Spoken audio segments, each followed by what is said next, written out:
உங்க வீட்டுக்கு பக்கத்துல இருக்கவங்க ஒருத்தங்க எனக்கு ஃபோன் பண்ணாங்க.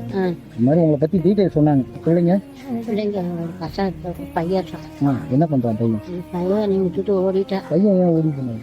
பையனுக்கு கல்யாணம் பண்ற வயசு, காசு இல்லை கல்யாணம் பண்ண.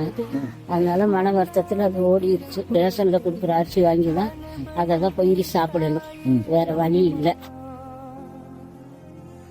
வாழ்க்கை எல்லாருக்கும் வரும். ஒரு தாயால செத்த பையன் அம்மா என்னை பார்க்க முடியாம ஓடிட்டாங்கிறத எந்த ஒரு தாயாலையும் ஏற்றுக்கவே முடியாது. ஏதாவது செய்யணும்னு நினைக்கிறேன். உங்களுக்கு நான் என்ன செய்யணும்னு சொல்லுங்க. சாப்பாட்டுக்கு உங்களால முடிஞ்சது ஏதோ எனக்கு ஒரு சோத்துக்கே நீங்க எடுத்துட்டு மாசம் சாப்பாட்டுக்கு உங்க ஒரு ஆளுக்கு என்ன தேவை வந்து சரி 10 நிமிஷம் இருங்க. உங்களுக்கு நான் உடனே போயிட்டு அரிசி ஜாமான் எல்லாமே வாங்கிட்டு வந்தாங்க. இனிமேல் நீங்கள் புண்ணியரிசி தான் சாப்பிட்றீங்க, சரியா? இதே மாதிரி தான் தேவையான எல்லாம் மிளகா வத்தல், ஜாமான், மஞ்சள், புளி வத்தல் எல்லாமே உங்களுக்கு தேவையானதுக்கு ஒரு மாசத்துக்கு மேலேயே வர்றதுக்கு உங்களோட ஜாமான் இருக்கு. நல்லா தான் போகுது.